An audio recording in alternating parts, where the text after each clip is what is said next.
Manager साहब हैं कराची के, उन्होंने एक वीडियो सोशल मीडिया पे डाली। उन्होंने कहा जी मेरे पास नई खेप आई है नए नोटों की, और उन्होंने फ्रंट दिखाया और फिर उन्होंने जब उसको बदला तो पिछली साइड पे कुछ भी नहीं था, यानी वो मिस प्रिंट हुए हुए थे। बैंक में जाते हो, अगर आपने पेमेंट की और 5,000 का नकली नोट निकल आया तो वो उसी टाइम पकड़ते हैं, उस पर मोहरे लगाते हैं कि ये नकली नोट है, और आपको कहते हैं कि जी ये नकली नोट है, चले जी आप फारिग हैं। इंडिया ने तो एक अजीब काम शुरू किया हुआ है ना, तो वो तो बंदा ढूंढ ढूंढ के मारते हैं, अब खासकर सिख लोगों को, क्योंकि वो खालिस्तान की एक मूवमेंट चला रहे हैं, वो एक अलग वतन की, एक अलग मुल्क की वहाँ पर कैंपेन चला रहे हैं, और बहुत बड़ी तादाद में लोग यूके में और कनाडा में, इनफैक्ट ऑस्ट्रेलिया में भी उन्होंने इसकी जो वोटिंग की है, इसका रेफरेंडम में हिस्सा लिया है कि वी वांट इंडिपेंडेंट नेशन।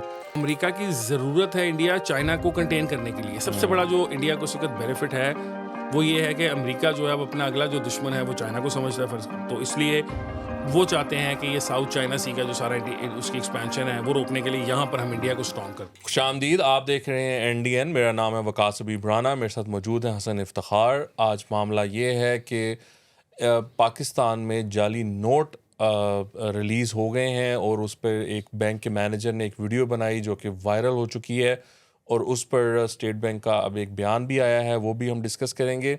इसके साथ साथ बहुत बड़ी एक पेशरफ्त ये है कि कनाडा में जो इंडिया ने सिख रहनुमा का कत्ल किया था, उस पर एक डॉक्यूमेंट्री बनाई गई। उस डॉक्यूमेंट्री में उसके जो कत्ल की CCTV फुटेज है वो दिखाई गई, उसके बारे में भी हम बात करेंगे। हसन इफ्तिखार साहब, जी सर। मेन स्ट्रीम पॉलिटिक्स की बातें होती रहती हैं, मसला ये है कि अवाम के और भी मसले मसाइल हैं, बड़े जेन्युइन मसले मसाइल बिल्कुल हैं। है मसले वहाँ के। अब एक मैनेजर साहब हैं कराची के, उन्होंने एक वीडियो सोशल मीडिया पे डाली। उन्होंने कहा जी मेरे पास नई खेप आई है नए नोटों की, और उन्होंने फ्रंट दिखाया और फिर उन्होंने जब उसको बदला तो पिछली साइड पे कुछ भी नहीं था, यानी वो मिस प्रिंट हुए हुए थे। उन्होंने कहा जी ये अब मार्केट में आ गए हैं नोट। ही सेड के this is from state bank, मतलब जो पब्लिकेशन है वहाँ से होकर आए हैं। अब मसला ये है कि अवाम को इस तरह के धोखे तो होते रहते हैं। आपको पता है कि 5,000 के नकली नोट भी हैं, 1,000 के भी नकली नोट हैं, और फिर जब आप बैंक में जाते हो, अगर आपने पेमेंट की और 5,000 का नकली नोट निकल आया तो वो उसी टाइम पकड़ते हैं, उस पर मोहरे लगाते हैं कि ये नकली नोट है, और आपको कहते हैं कि जी ये नकली नोट है, चले जी आप फारिग हैं। आप खड़े देखते हो, मेरा 5,000 मैंने क्या किया है, मेरा क्या कसूर है। इनफैक्ट ATM से भी ये निकलते हैं। अब मैं सोच रहा था कि यानी जिसकी भी गलती है, जो भी 2 नंबर काम हो रहा है, at the end of the day पिसती अवाम है, तो अवाम के साथ पेंजा तो जाती अवाम के नहीं लगना है ना, ठीक है, हाँ। सही बात तो है। ये अब ये नोट आए हुए हैं मार्केट में, स्टेट बैंक ने कहा है कि ये बहुत कम मिकदार में है। मार्जिन ऑफ एरर छोटा सा है हाँ, हमारा, इतनी हम बहुत बड़े, बहुत ज़्यादा और है पाकिस्तान छापे। तो माशाल्लाह छापता भी स्टेट बैंक, इतने सारे नोट है। आपके साथ कभी हुआ है ये नकली नोट वाला सीन? मैं आपको भी, हम ये प्रोग्राम से पहले मैं डिस्कशन आपको बता ही रहा था कि पिछले 2 हफ्ता 10 दिन पहले की बात है, मेरे अपने साथ नहीं हुआ, लेकिन मेरे से, मैं एक बैंक में गया हुआ था, तो मेरे से आगे खातून जो थी, उन्होंने अपने बच्चों की कोई फीस जमा करानी थी, 2-3 फीसें उनके हाथ में थी, और वो उन्होंने पैसे पकड़े हुए थे। उन्होंने काउंटर पे पैसे दिए तो उसने गिन के तो उनको 5,000 का एक नोट वापस कर दिया। उन्होंने कहा जी ये आपका नोट जाली है। और ऑब्वियसली पिछले दिनों 5,000 के नोट के बारे में स्टेट बैंक जो है उसने वो जारी भी अपनी की थी कि इसको आपने कैसे डिचेक करना है, क्या तरीकाकार है उसको देखने का।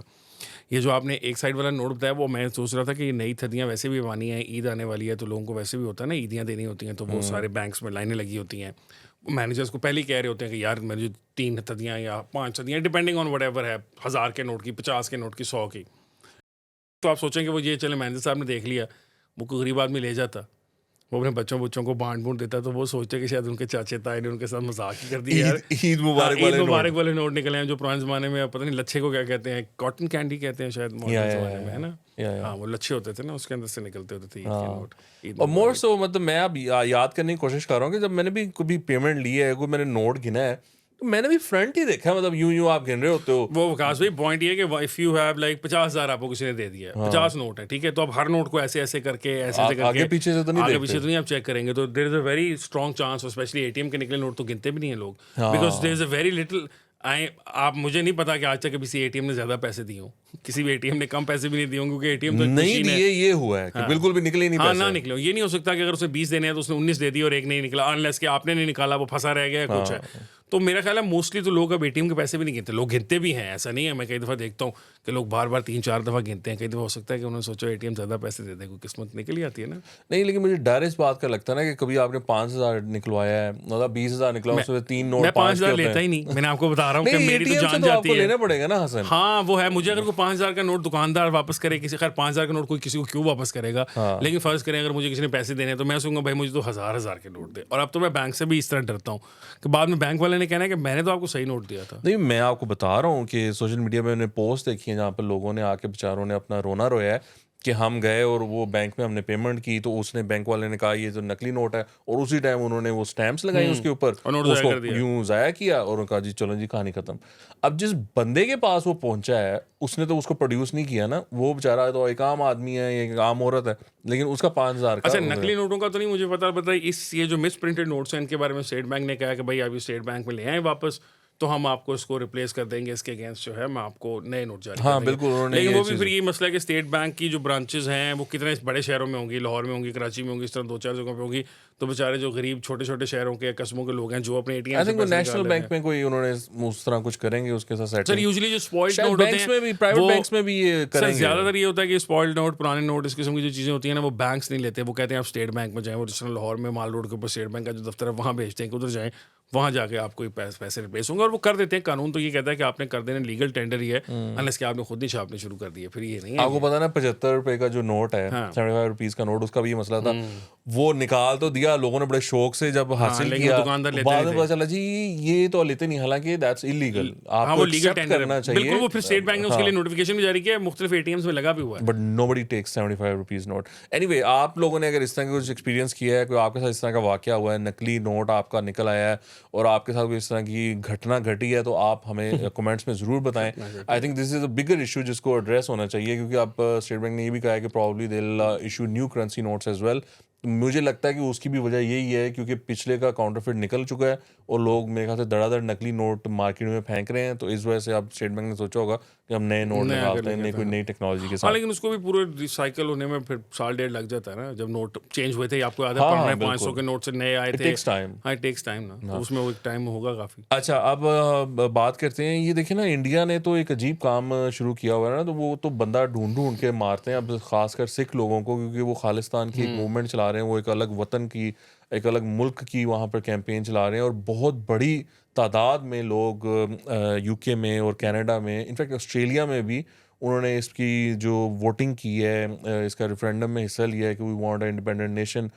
तो उसमें अब ये हुआ है कि इंडियन जो ये इनके जो मेन रहनुमा थे उनको मारा गया कनाडा में। आई थिंक अमेरिका में भी कोई इस तरह का वाकया पेश आया है। जी जी, अमेरिका में भी आया। अमेरिका में भी एक शख्स जो मतलब उनके वहाँ लीडर है, उनको मारने की कोशिश की गई, लेकिन उनको ऑब्वियसली वहाँ की जो इंटेलिजेंस FBI वगैरह उन्होंने उसको prevent टाइम पे कर यहाँ लिया। पर कर दिया। और फिर उसमें आपको पता है कि जब जो बाइडन वेंट टू इंडिया, तो उसने वहाँ पर जाके मोदी को ये कहा भी, he also said told this to Modi कि हमने इस तरह की इन्फॉर्मेशन ली है और आप इंसान के बच्चे बन जाएं, we will not take this, we will not accept it कि आप अगर अमेरिकन सॉइल के ऊपर किसी, और वो बंदा जो है वो है भी अमेरिकन नेशनल, मतलब वो इंडियन नेशनल नहीं है, वो अमेरिकन नेशनल है। तो उन्होंने कहा अगर हमारे किसी बंदे को हाथ लगा या कुछ हुआ तो हम आपको छोड़ेंगे नहीं, आप याद रखिए। नहीं, इस पर भी जो कैनेडियन अथॉरिटीज़ हैं, जब उनको ये पता चला कि इसके पीछे रॉ इंडियन इंटेलिजेंस एजेंसी जो है वो शामिल है, उसने ये बंदा मरवाया है, तो उन्होंने उसका नाम लिया और आज तक इंडिया और कनाडा के जो सफारती ताल्लुकात वो मसाइल हैं, चल रहे हैं, वो एक तरह से मुनक़ता हुए हैं। हाँ, इस जस्टिन बात के ट्रूडो ने ऊपर। खड़े होकर बताया था ना, जस्टिन ट्रूडो ने तो खड़े होकर बताया था कि इस तरह, और हमारे पास सबूत है कि ये स्टेट बैग था। तो असल में इंडिया जो है वो इम्प्रेस हो गया इजराइल से। इजराइल ने ये काम पकड़ा हुआ था कि वो अपने जो मुखालफिन हैं दुनिया के अंदर, वो कहीं पे भी जहाँ होते हैं वहाँ वो उनके कवानीन का ख्याल किए बगैर उनको मार देते हैं। इवन वो ईरान के अंदर जाके बंदे मार आते हैं अपने, जो उन्होंने उनके टारगेट्स होते हैं अचीव करने के लिए। तो ये मुसाद का जो प्ले बुक है वो रॉ ने अब ले लिया हुआ है। अब लेकिन क्या सवाल ये कि इजराइल की जो इम्प्यूनिटी है उसके पीछे बहुत सारी रीजंस हैं और बहुत सारी चीज़ें हैं। क्या इंडिया के पास वो इम्प्यूनिटी है? अभी तक तो ऐसा लग रहा है कि वो नहीं है इम्प्यूनिटी। आज से 6-8 महीने पहले जब ये वाक़या हुआ था, शोर डला था, फिर वो सब कुछ मतलब थम गया था मामला। तो बहुत सारे लोगों का ख्याल था शायद चीज़ें ख़त्म हो जाएंगी, लेकिन आप देखें ना जिस तरह के वो वहाँ का जो मीडिया, इवन वेस्टर्न मीडिया भी है, वो भी इंडिया के ख़िलाफ़ ही यही बातें कर रहा है ना सारी। मतलब अगर ये सारा कुछ वो दिखा रहा है कि इस तरह कत्ल हुआ था, और वो दूसरे को भी दिखा रहे हैं कि वो बेचारा गरीब जो है वो आई थिंक किसी ग्रोसरी स्टोर से ये निकले हैं, वाइट गाड़ी में था ना ये जो सिख रहनुमा थे, और पीछे से जो वो वीगो डाला होता है वो पीछे आया है और वो चूंकि आई थिंक वो एग्जिट पे आपने टिकट अपनी पे करनी होती है तो वहाँ पे रुके हैं और वो बाहर निकले और उन्होंने उसको वहाँ पे शूट किया। सर देखिए ना, जो जो ये कनाडा वाला वाक़या है उसके अंदर तो कनेडियन गवर्नमेंट ने एक्शन भी लिया था। उसने जो वहाँ का रॉ का स्टेशन चीफ था ओटावा में, उसको निकाल दिया था। तो ये जो सारी कहानी थी उसके पीछे और वो उस वक्त कनाडा जो था वो बहुत ज़्यादा एग्रेसिव था और बाकी जो ममालिक थे उन्होंने भी मतलब कनाडा को सपोर्ट तो किया, लेकिन अमेरिका ने भी उसको सपोर्ट किया, लेकिन दूसरा नहीं किया। लेकिन बाद में अमेरिका के अपने अंदर जब ये सारा वाक़या होना शुरू, उन्होंने साफ लगाया कि यार तो हमारे साथ भी यही कर रहे हैं। तो फिर उनकी जो टोन थी वो काफ़ी हद तक तब्दील हो गई और काफ़ी ज़्यादा प्रेशर इंडिया के ऊपर डला। अब सवाल यहाँ पे ये है कि इंडिया ये हरकतें क्यों करता है? इंडिया इसलिए कर रहा है क्योंकि इंडिया का ये ख्याल है कि अब वो भी एक ग्लोबल सुपर पावर बन चुका है। जिस तरह अमेरिका की कुछ CIA कहीं पे किसी को मार आती है तो कोई पूछने वाला नहीं है, अगर इसराइल की मोसाद किसी को मार आती है तो कोई पूछने वाला नहीं। तो इंडिया भी अपने आप को उस लीग में देखता है। तो उसका ये ख्याल है कि डिसेंट जो है उसको ख़त्म कर देते हैं इस तरीके से। और मोदी साहब के टाइम में तो फिर वो इंडिया के अंदर वन इंडिया का जो कॉन्सेप्ट चल रहा है उसके अंदर तो वो इस किस्म की किसी चीज़ को बर्दाश्त नहीं करेंगे। मतलब जो एक मेन जेन्युइन ग्रीवेंस था कश्मीर वाला, अगर उन्होंने उसकी ऐसी तैसी फेर दी है तो फिर ये तो वो खालिस्तान को तो मतलब Punjab is integral part of India ना, वो कोई यूनियन टेरिटरी, वो स्टेट भी नहीं थी कि उन्होंने उनके साथ कोई सीट किया हुआ या कुछ इस तरह का चक्कर है, कोई स्पेशल स्टेटस भी नहीं है पंजाब का। तो पंजाब के मामले में वैसे भी वो बहुत ज़्यादा, और फिर आपको पता है खालिस्तान की तहरीक जब चली थी तो उसके अंदर भी पाकिस्तान में बहुत ज़्यादा इल्ज़ाम लगता था। तो अभी भी इंडिया ये समझता है, सोचता है कि जो खालिस्तानी है ये पाकिस्तान का कोई फ्रंट है। तो वो बेसिकली लाइक इंडियंस ने जो सिखों के साथ, जो फार्मर्स के साथ किया है, पंजाब के जो फार्मर्स हैं, उसके बाद I mean the fault line is grave, मतलब बहुत ज़्यादा वो ख़तरनाक किस्म की फॉल्ट लाइन है और उसको शायद मोदी के बस की बात तो नहीं है उसको अमेंड करना। प्रॉब्ली कोई और अगर कांग्रेस वाले आ गए तो उनको कोई वो, सर कांग्रेस तो आ नहीं रही ना वहाँ पर, कांग्रेस तो आ नहीं रही, दूर दराज तक ठीक कोई है। चांस नहीं है। इसका मतलब है इसकी कोई रिकन्सिलिएशन होगा इस मामले में। तो बट आपको लगता है कि इंडिया बाज आएगा? ये अब देखें ना, ये तो इस पे डिपेंड करता है कि इंडिया को अभी तक उनके ऊपर कोई वो नहीं हुई, मतलब उनके साथ टिट फॉर टैट हुआ। उन्होंने कनाडा से इनके बंदे निकाल दिए, जो इनके एम्बेसडर था या इनका वो कोई स्टेशन चीफ था या कोर डिप्लोमेट से, तो बदले में उन्होंने निकाल दिया। उन्होंने कहा निकाल लें आप भी, हम आपकी सिक्योरिटी वापस ले रहे हैं, हम कनेडियन हाई कमीशन को सिक्योरिटी नहीं देंगे और ये होगा और वो, इस तरह का टिट फॉर टैट हुआ। वो चलता रहा। कोई इंडिया के ऊपर कोई सैंक्शंस लगने का ख्याल आ गया किसी को या इंडिया के ख़िलाफ़। जिस तरह याद है आपको कि जब वो जमाल खशकोगी वाला वाक़या हुआ था तो सऊदी अरेबिया के बारे में किस तरह दुनिया भर में शोर था कि इन पे सैंक्शन लगाए। इवन पाकिस्तान में हमारे सहाफ़ी जो थे वो तस्वीरें, क्योंकि उन्होंने आना भी था MBS ने पाकिस्तान, तो उनके खिलाफ तस्वीरें लगा रहे होते थे। इस तरह की कोई चीज़ नहीं होने वाली। इंडिया इज़ अ मच आपको बिगर पता है कि सुपर इंडिया ने पावर। पाकिस्तान के अंदर भी ये काम किया है, वो करता है, टारगेट किया है। तो वो देखें इंडिया जो है वो लाहौर में, पाकिस्तान के इस्लामाबाद में अंदर, टारगेट किया पाकिस्तान है। के अंदर वो डिसेंट भी करता है, फोमेंट पाकिस्तान के अंदर बलोचों को भी, वो जो बलोच सेपरेटिस्ट हैं उनको भी वो सपोर्ट करता है। उसके बाद बिल्कुल आपकी बात दुरुस्त है, ना सिर्फ पाकिस्तान के अंदर सिख रहनुमाओं को टारगेट किया गया बल्कि और भी लोगों को पाकिस्तान में टारगेट किया गया जिनके बारे में एलिजिडली शोभा ये है कि ये रॉ बैग जो लोग थे वो थे।